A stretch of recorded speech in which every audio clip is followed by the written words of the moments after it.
Good morning, ladies and gentlemen, friends and partners.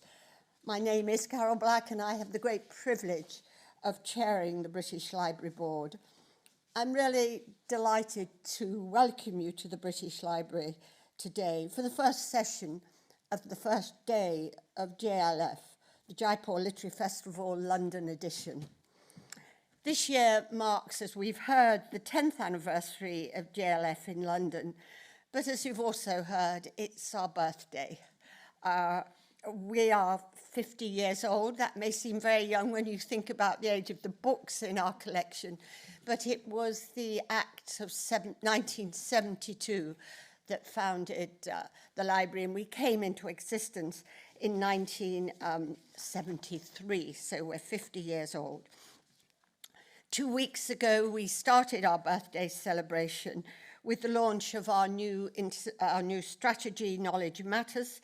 This strategy really emphasizes our international purpose and our work with partners around the world to advance knowledge and mutual understanding. And JLF is an absolutely crucial part of our international purpose. JLF has become a unique phenomenon in the world, particularly, of course, in the world of culture, a true festival of ideas and words, sounds and colours. And this past January, I had the great privilege of actually going to Jaipur and feeling that enormous energy. It was just quite wonderful. I didn't know what to go to. There were so many, many wonderful things, but I couldn't have been made more welcome, and I don't think I could have enjoyed myself more. So I hope I'll be able to return. The connections between Britain and South Asia are long, rich and flourishing. And at the library, as you know, we look after significant collections relating to the region. Our work to share these with users across the world, including through digitization, is amongst our most important ongoing programs.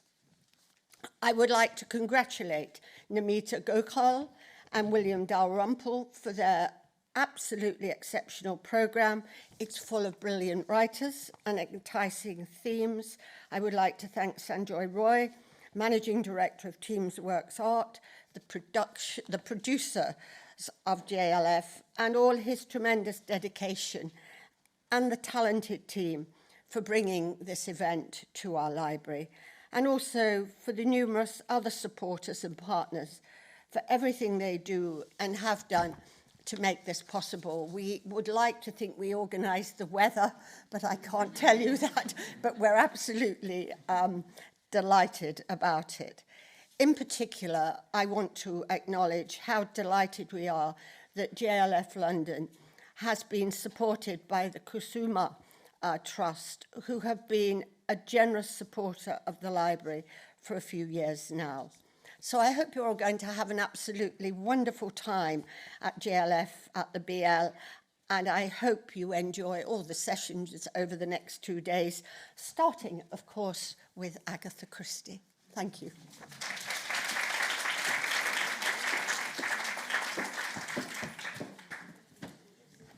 Thank you, Professor Carol Black. Here is a small token of gratitude from all of us here at JLF.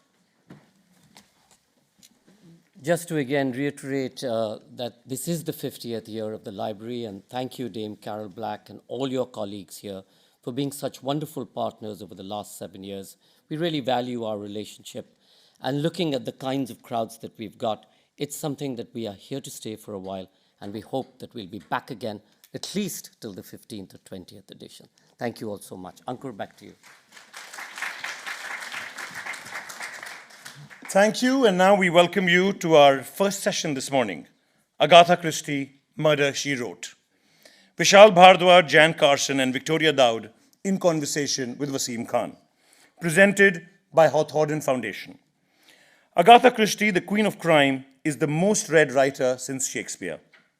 She published 66 detective novels and 14 short story collections which have sold over 1 billion books in English and over 1 billion in translation.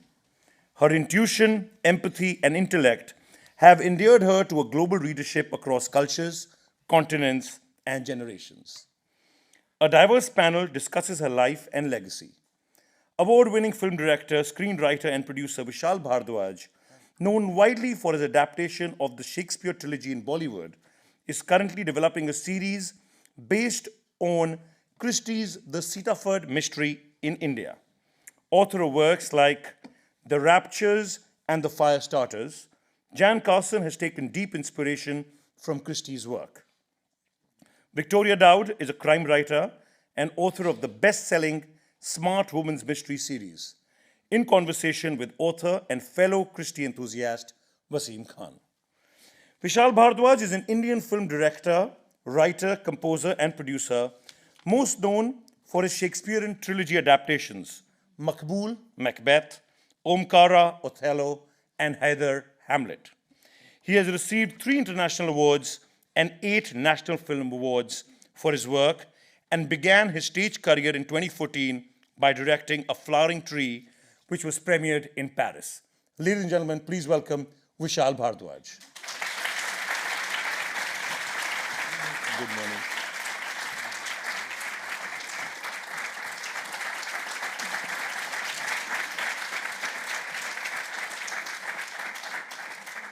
Jan Carson is a writer and community arts facilitator from Belfast.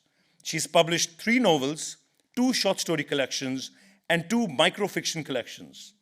The Firestarters won the EU Prize for Literature for Ireland in 2019. The Raptures was shortlisted for the Anne Post Irish Novel for the Year and Kerry Group Novel of the Year 2022. Ladies and gentlemen, Jan Carson.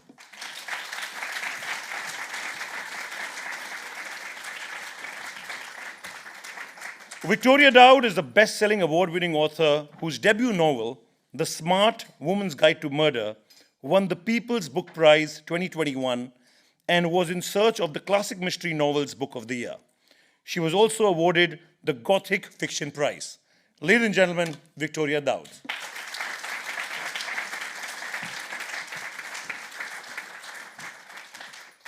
Vaseem Khan is the author of 2 award-winning crime series set in India. His debut, The Unexpected Inheritance of Inspector Chopra, was picked by the Sunday Times as one of the 40 best crime novels published 2015 to 2020. In 2021, Midnight at Malabar House, the first in the Malabar House novels set in 1950s Bombay, won the Crime Writers Association Historical Dagger, the world's premier prize for historical crime. Ladies and gentlemen, Vaseem Khan.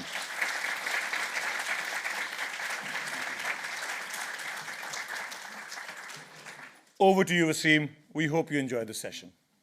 Thank you very much for those amazing introductions.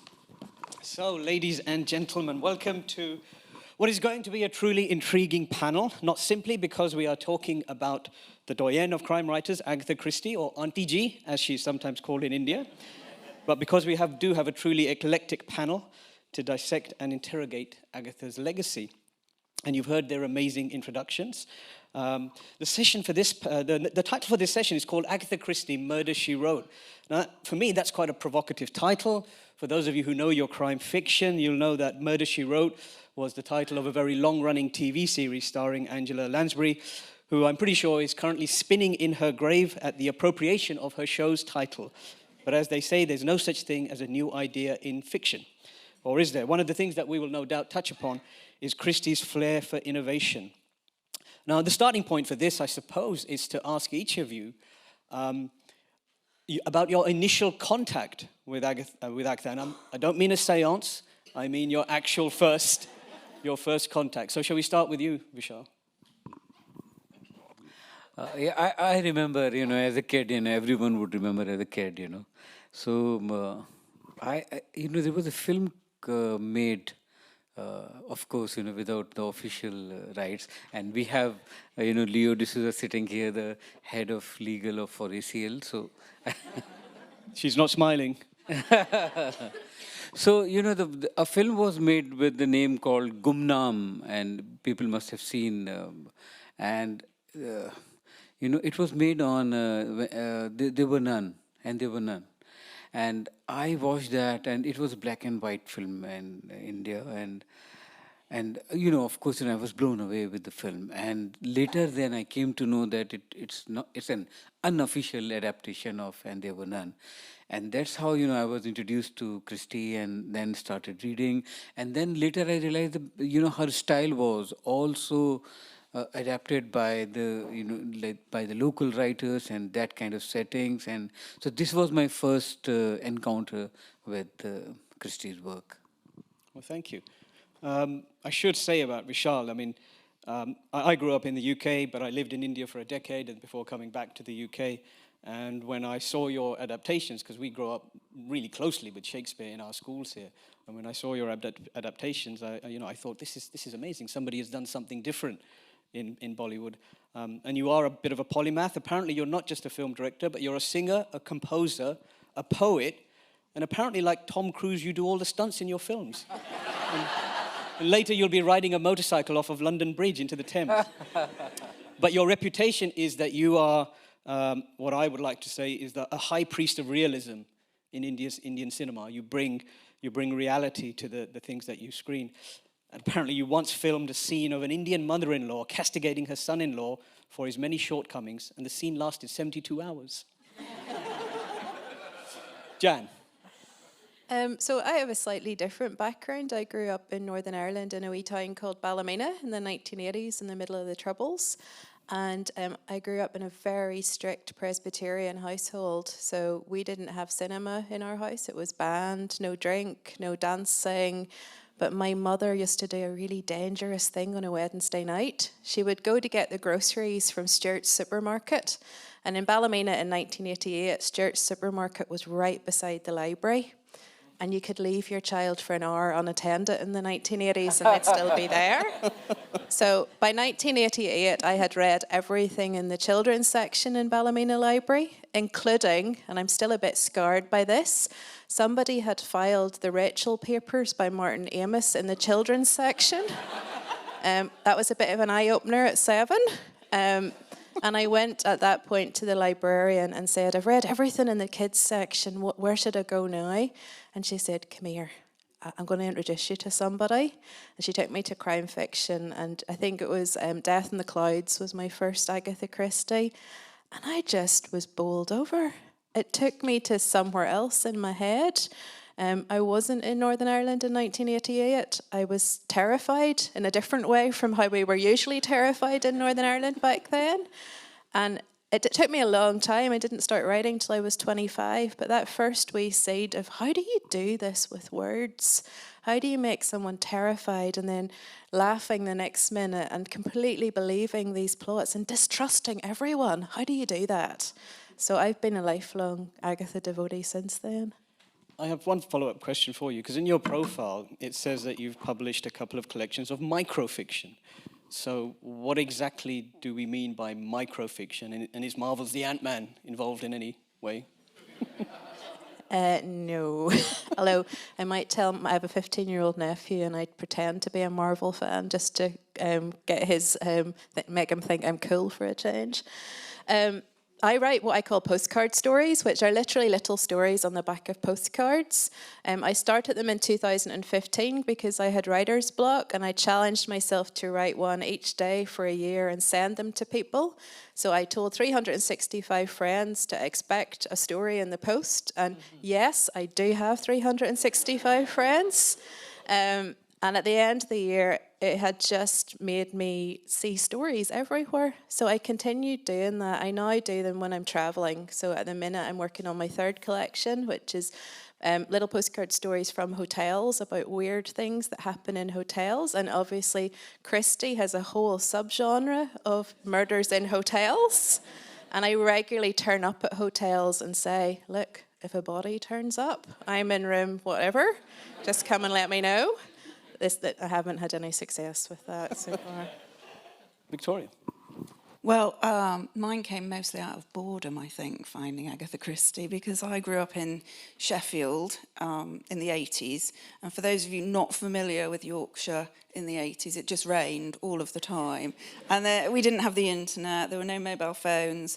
But we did have a small bookcase, and on it was this tiny little book, Murder on the Orient Express. And I was just taken away to another place. I didn't know that you could sleep on a train, you could eat on a train. I had no idea about these amazing places in the world. I'd never heard of them.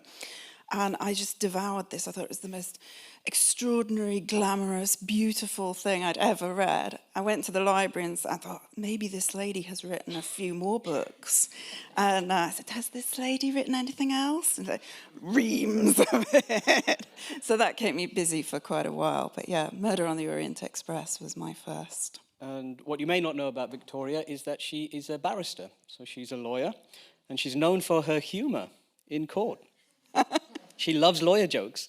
Her favorite lawyer joke is, what's the difference between a good lawyer and a bad lawyer? A bad lawyer can make a case drag out for several years. A good lawyer can make it last even longer. I'm kidding. I love lawyers. Some of my best friends are lawyers. They charge me by the hour for that privilege. Next question. So I think for all of us, it's quite astonishing how Christie continues to be not only popular, but ever more prevalent around the world in terms of productions from her work. So Vishal, for you, why do you think Christie is so relevant, and why does she cross borders so easily? I think many factors, and one is, the crime is the most juicy genre we have, like the murder mystery. And if the two genres are playing in theater, like a murder mystery or a romantic film, I think I'll go for a murder mystery. So it's a very juicy genre. And I think Christie's work is leave aside the plot and the smartness of the killer or the plot or the reveal of that. I think her characters and the relationships between the characters, the study of the human psyche, and the dysfunctional characters and the lovable characters, the characters you hate. So I think it's the characters she made, and every time, like setting is of like so many people in one room or in one space, or it's almost the setting is almost the same every time, but the characters are so new that you have not seen them. So I think this is what made her they're so relevant even till date, that it's not over, it will go on and on. It's, I think, mostly because of her characters. So just to take that forward, you've adapted the Sittaford mysteries. So lead us through the process of why you chose that particular work from Christie's canon, and then the process of actually turning it into this Indian, all singing, all dancing affair. Yeah. So I was, I was very keen to adapt Agatha Christie's work for, I have not done a whodunit or a murder mystery, and I was so keen to make one, and especially after pandemic, I wanted to have a story which can be placed in one area, and and of course who better than Agatha. So I was offered 2-3 books. In that, Sittaford mystery attracted me the most for the reason, the character of that girl Emily in that. It's not Poirot or Miss Marple. So it's I think one of her earlier books, and the plot was very intriguing. So when I started reading, I hadn't read that book, and I didn't want to read the Wikipedia, the synopsis of that. I wanted to go through that, the journey of the book.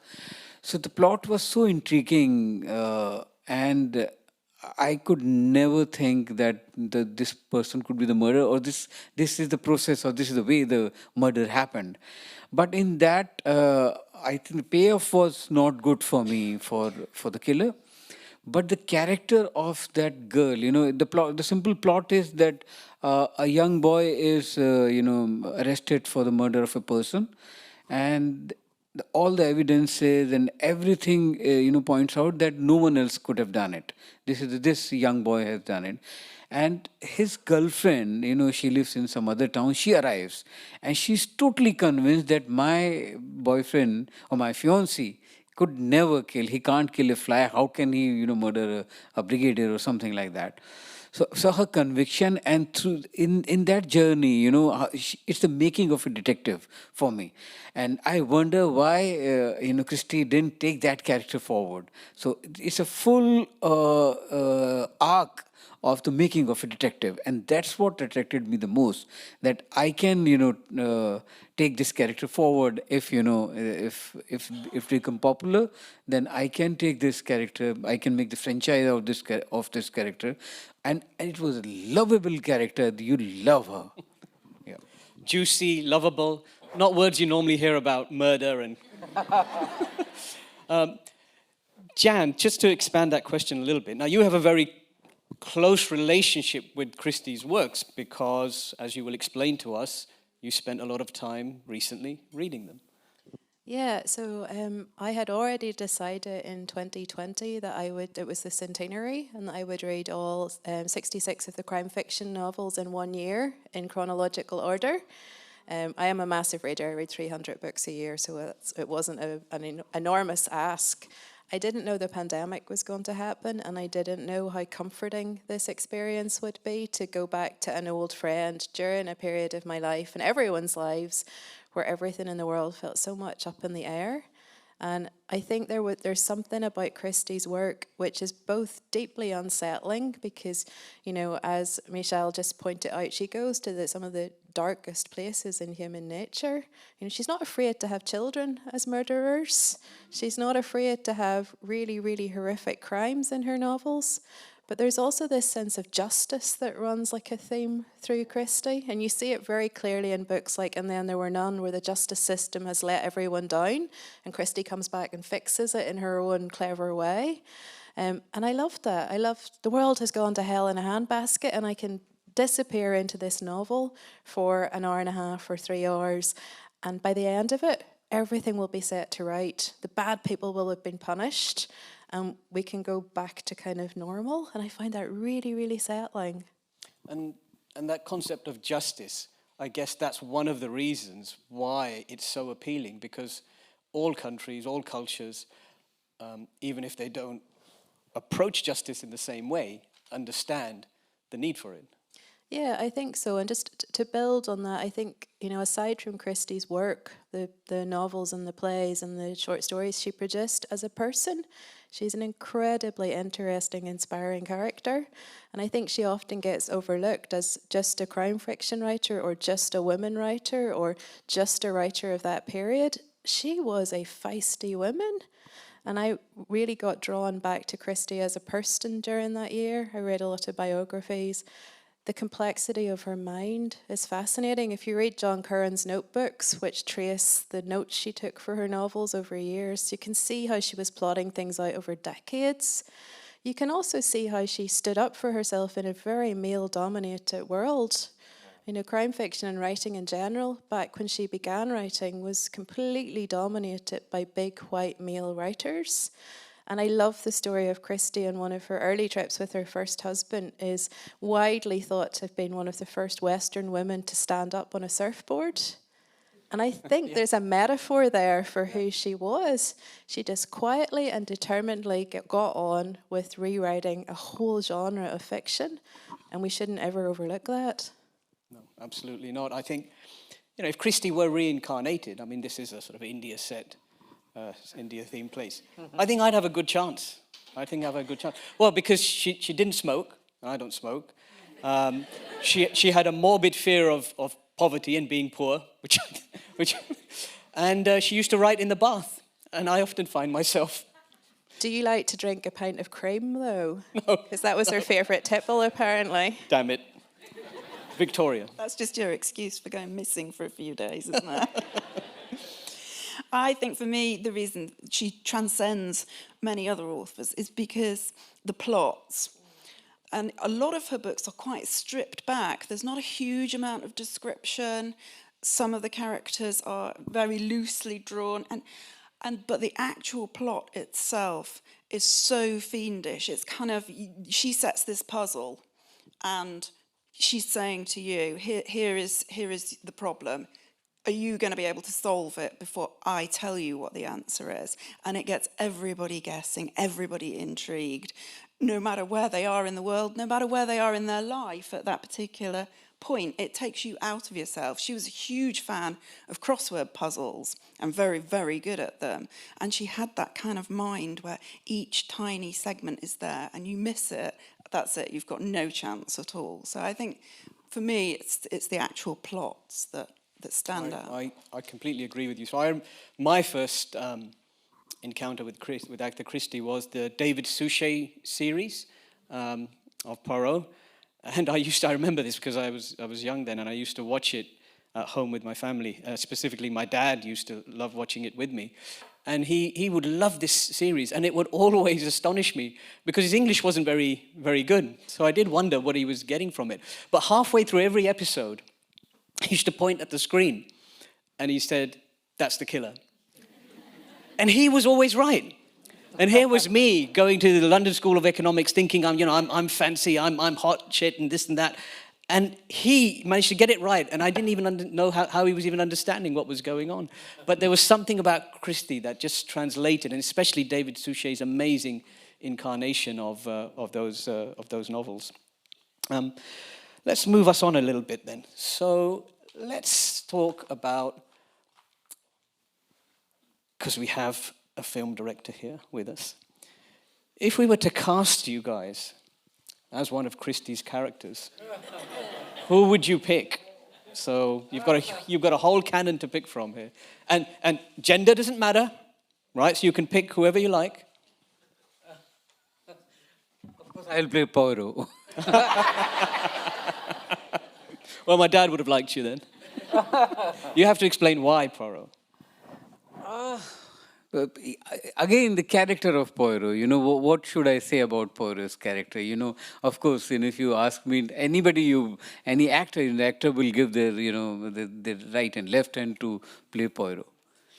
Okay, but if he was turned into a Bollywood film star and he had to do... He won't be dancing. Yeah, he won't be dancing. That's no fun. Come on, that's no fun. I think if we all vote that Vishal has to direct a film with Poirot and Poirot has to dance.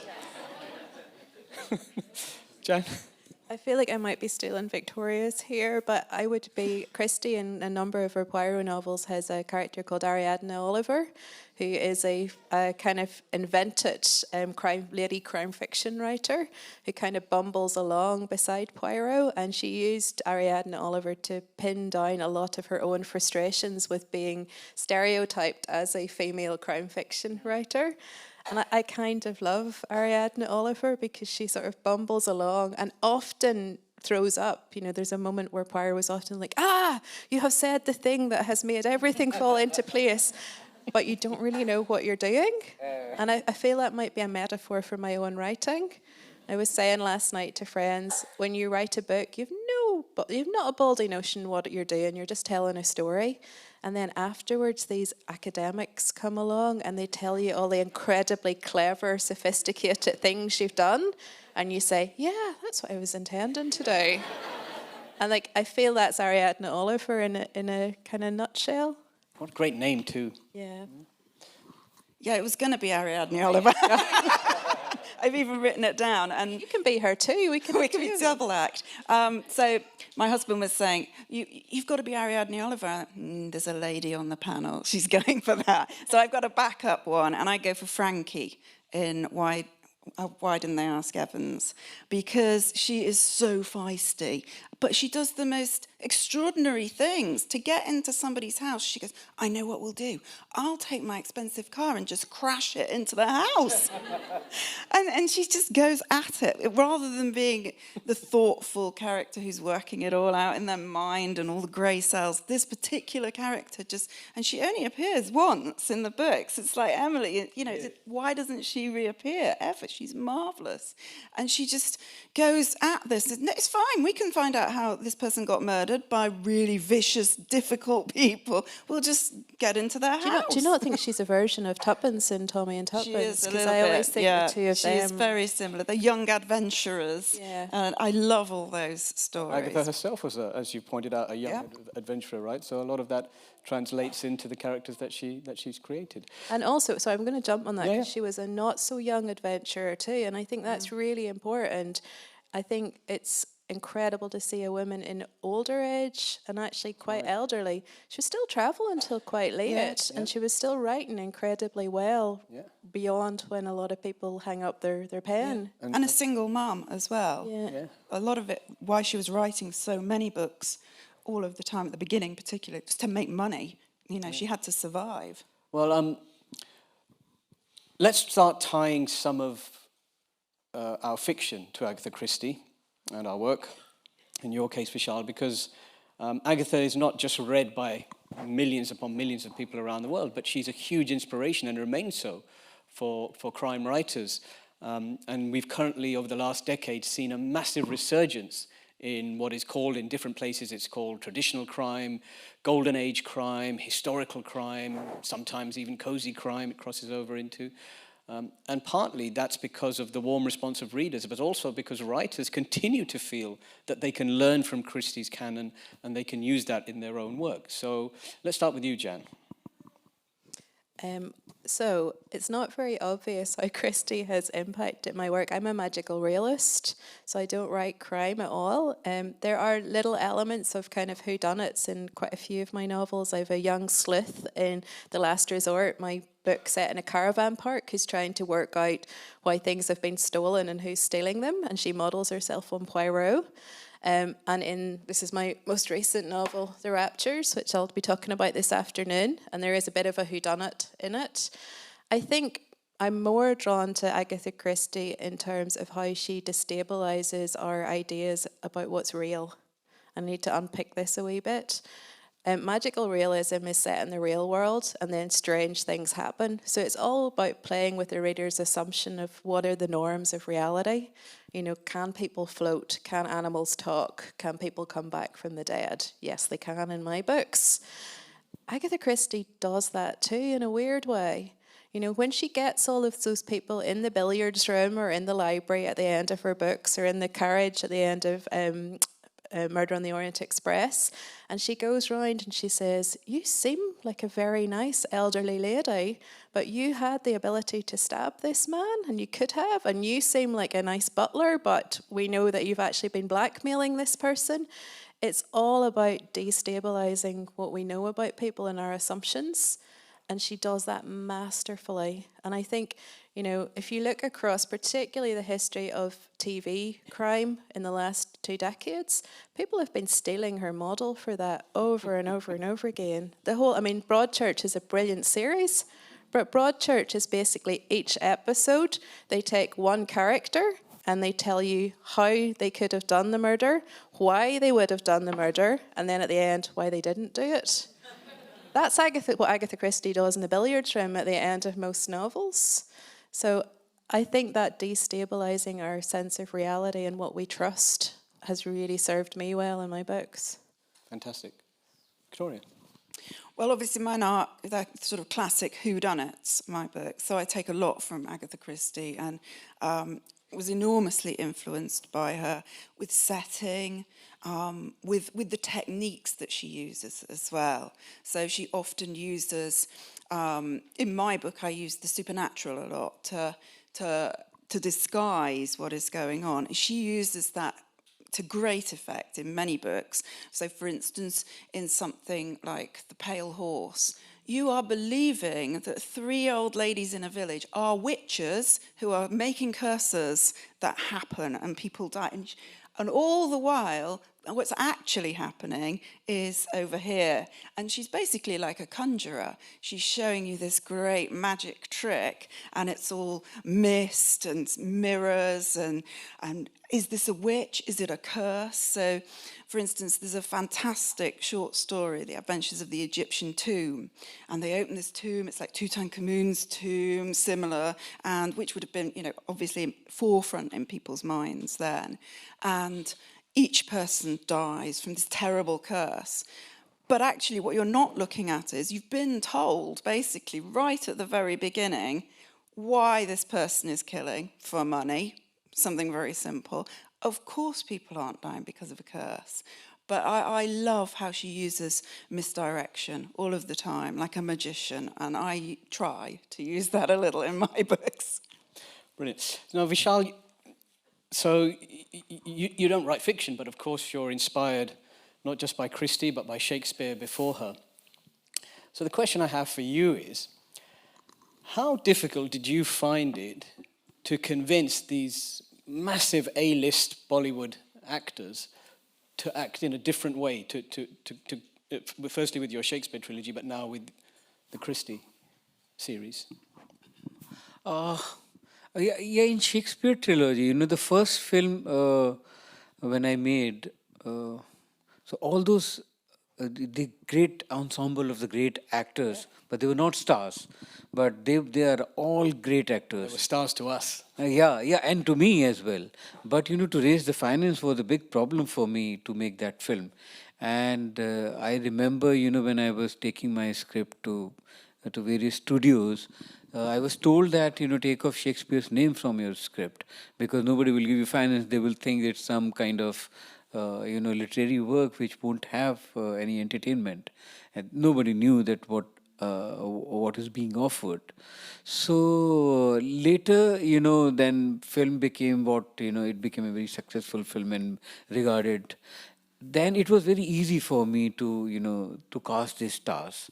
And in my next film, which was Othello, Omkara, and Christie, because I think I have a session tomorrow on Shakespeare, right. So I won't go in detail for my Shakespeare thing.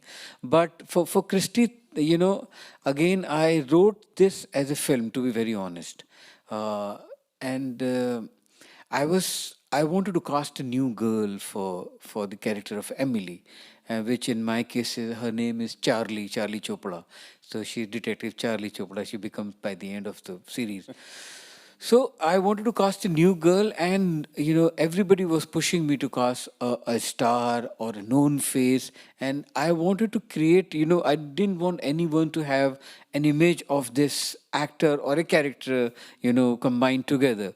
So it became very difficult for me to cast it for a film, and I haven't done any series, and I realized I am cutting a lot of detailing because I have to I have to fit it into a certain budget, or I have to fit it into a certain number of shoot days. At that time I got this idea that why not convert it into like mini series, and I had seen a lot of BBC series of Christie's work. So this is how this all started, and I'm so happy that then in that gave me liberty to cast as as I wanted. I cast a new girl, but the ensemble is again beautiful ensemble. Nasir and so many other actors are there. Fantastic. I'll make one more comment and then we'll open the floor for questions. So when I think about my own novels, specifically the Malabar House novel set in 1950s Bombay, so the English newspapers compare them in style to Christie, which is why I was invited last year as a guest of honor at the International Agatha Christie Festival, which takes place in Agatha's hometown of Torquay. And if you ever get a chance to go, you should go to her hometown, because then you can take a short ride to her residence. It's called Green Acres, and it's just the most wonderful treasure trove, because they've kept it the way that she used to live there. You can wander around all her rooms. You can stand, as a writer, you can stand next to a typewriter where she wrote some of these incredibly famous works. And for me, the kind of things that you guys were talking about, the cryptic, so I use cryptic clues. So Midnight at Malabar House was the first in that series, set in 1950s. Bombay introduced India's first female police detective, that strong woman, that adventurous woman that you were talking about. And then we cycle through the series, and the latest is called The Lost Man of Bombay. And I must say that a lot of English people get killed in my books, which I think is fair for after 300 years of colonialism, right? I'm now going to open the floor to questions for the last 7 minutes or so that we have. Is that right? About 7 minutes or so? Yeah. So, who has questions? Yes. And I will ask everyone to keep these to questions rather than long speeches, because we've only got not a lot of time and lots of people. No, absolutely, no speech. No, thank you. That was a very, very interesting discussion. Though I must confess, I'm a little disappointed that I'm in the British Library talking about Agatha Christie and there's no body in the library. So, I can arrange one for you. Yeah. Yeah, so my question is for Vishal. Vishal, you've done some fabulous work, huge fan, from your Shakespeare trilogy as well as the adaptations and the retelling that you've done of Ruskin Bond. You know, so you had Shakespeare, then you had Ruskin Bond, and now Agatha Christie. So after Sittaford Mystery, which other character, are you planning to expand on the Agatha Christie pantheon of characters in the Indian retelling? Yeah, I'm in love with her work now, and I really enjoyed doing this series and creating this character, and I would love to take it forward and keep making it as long as I am alive.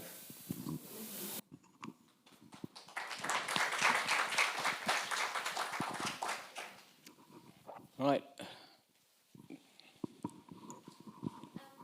thank you so much for the wonderful session. I had a question for Vishal Bhardwaj. You made those wonderful. Thank you so much. So you made those wonderful adaptations of Shakespeare's mainly tragedies, and then news was going around that you would be working on the comedies next, but then I think it suddenly changed and you moved to Agatha Christie. So my question for you is, was it because of the pandemic? Did the pandemic influence your choice in a certain sense of choosing Agatha Christie?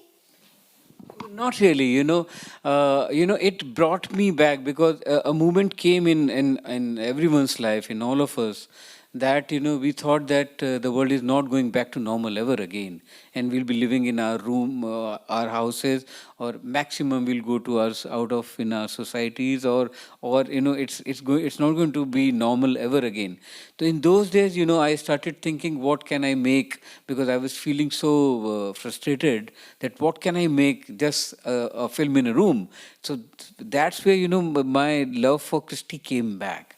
And then I started reading again, and that's how it all started. Yeah, but Shakespeare is like it's like my fixed deposit. Whenever I'll be bankrupt, I'll go back to him.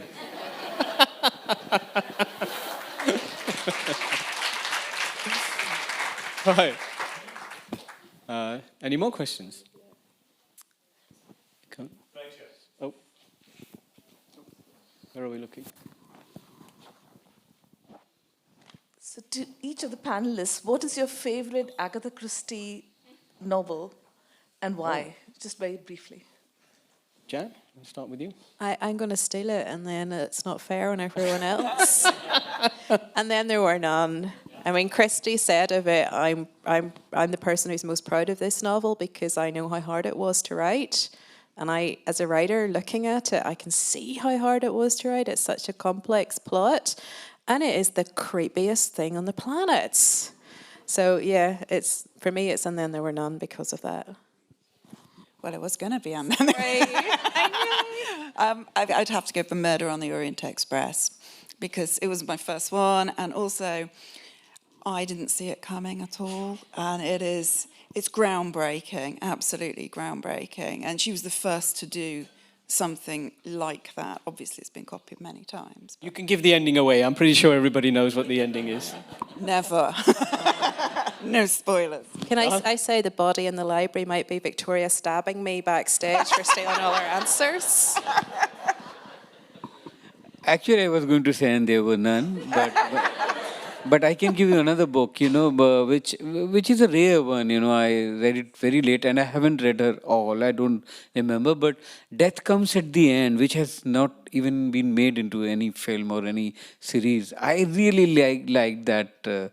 I think the most number of murders happened in that book, in all Christie's repertoire, and I really like that book. Okay. You clearly haven't seen John Wick 4 if you're looking at most number of murders. For me, it's Death on the Nile because I love ancient Egypt. I love the history of Egypt, and it combines Poirot and Egypt. And so for me, I just adore that book. I think we've got time for maybe one more question. We have time for two more. Two more questions, okay. Hi, I've got a bit of an interest in this in that I'm one of the editors who publish Christie in the UK. But I'm really interested in why she works so well internationally. Is it because of some ineffable Britishness, or is it because she is so universal? Why does the world love her so much? Wow, Britishness. We've got an Irish person and an Indian person. So let's ask you guys first, obviously. I think for me, one of the things growing up was, it's hard to say this, Northern Ireland in the 1980s was a goldfish bowl. No one ever came to visit us for obvious reasons. And very rarely did we get out of Northern Ireland. And Christie, for me, had this international scope where you could pick up a book and you could be on the Nile, or you could be in, on a dig, an archaeological dig somewhere else in the world, or you could be in a big house or a train thundering through Europe. And I loved that. I travelled with Christie all over the world. So I wonder if there's something in that, this idea that, she's a writer who takes us around the world with her, as she was a traveller who went around the world and was genuinely interested in the different cultures and practices of the places she visited. So that would be part of it for me, I think. Michelle? Yeah, I think it's a universal, the way her work reaches, it's so universal. I don't think it has got anything to do with the Britishness of it. Otherwise, we wouldn't have been loving her so much. Victoria? I think she was the first to break the rules so many times, because the rules of detective fiction were so prescribed, and she broke them magnificently over and over again. So, it is the person, it shouldn't be the narrator. There is, nobody survives, there's no detective. It could be any number of things, and she broke all of those rules repeatedly and was the first to do that. So I think her stories, and there are so many of them, are utterly brilliant, and that translates all over the world, I think. Or like Victoria said earlier, the uniqueness in the plot and the puzzle, it is so universal that you want to solve it, and she's challenging you. Well, I often talk about golden age fiction, the sort of stuff that Christie writes, that I write, that you write, is about the intellectual challenge that you're setting out to ask readers to solve this before I give you the answers. And I think you're absolutely right. Speaking on behalf of crime writers around the world, it very much is the fact that Agatha Christie is very, very good at what she does. Now, I am recently been elected as the first non-white person to chair the 70-year-old UK Crime Writers Association, the CWA. And Agatha Christie was one of the first recipients of the highest award in crime writing that we have to offer, which is a dagger. And you can draw a line from the inspiration that she provided then to crime writers still working today. And I think that more than anything else. So the very last question for today. Hi, this is a question for Vishal. You're exceptional at adaptations, and also for Jan and Victoria. What are your favorite adaptations of Agatha Christie that you recommend? I am also a massive Suchet fan, simply because I have a real heart connection to that series. As I said, I grew up in a family that didn't really approve of a lot of cultural things, but my daddy absolutely loved Poirot. And in a way, it was quite safe watching. Yeah, loads of people get murdered, but there's not a lot of nakedness on screen or anything.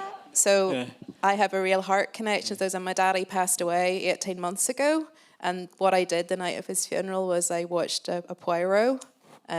So there's and I think, how many of you at Christmas watch an Agatha Christie with your family? Yeah. Yeah, there's something that the whole family can rally around Agatha Christie in a really lovely way. Well, obviously I love the Poirots and the Suchet versions and the Joan Hickson Marples, and watch them on repeat all the time. I love those adaptations. But my favourite one of recent years is the Sarah Phelps version of And Then There Were None with Aidan Turner. It is so good because it captures the darkness of the book. She's often referred to as cosy crime, which is not particularly a phrase I like, but it is so dark. And when MacArthur says, no one's going to survive, no one's getting off this island. You know that's what's coming. You know it's going to be brutal on there. And that is the book. And I think it absolutely captures that beautifully. Okay, well, I'm going to say something, and then we're going to finish with Vishal, because he's actually famous. I'm going to be controversial, because I've already mentioned that I watched the Poirot's when I was younger with David Suchet. I'm going to say that the recent Kenneth Branagh versions are not as bad as some people think they are. Now, I know he doesn't look like Poirot in any way, shape, or form, but I still quite enjoyed the big budget extravaganza that Kenneth Branagh put on for these two films. And I think he's got a contract to do a few more, hasn't he? There's definitely going to be a murder backstage. Right, Vishal, you may have the final word. Actually, I'm the wrong person, because I haven't seen all adaptations. I've seen very few. But I have, like, And There Were None, which you mentioned, was so lovely. The other one I remember now offhand is Ordeal by Innocence in the BBC series. That I remember that enjoying that. Okay, fantastic. So, bit of housekeeping. So you have an event tomorrow, Vishal, which is going to be amazing. So what time is that? Do you know? I have two, one at 12:30 and one at 3. Okay, so this is basically the Vishal Bhardwaj show, right? Jan, you have another event? This afternoon with Northern Irish author Lucy Caldwell, who's also amazing. Okay. Do you have another event, Victoria? No, I'm footloose and fancy-free now. And I don't have another event because I'm going from here to play a cricket match where I'll probably get out very quickly, and then I will sit sulking on the sidelines. Our books are now on sale. We are going to the signing tent. There's a bookshop over there. If anything that you've heard intrigues you, do come along and we'll sign those books for you. Vishal, unfortunately, doesn't have a book out, but I will sign his name on my books, if you like. Really sweet. Can you please thank everybody?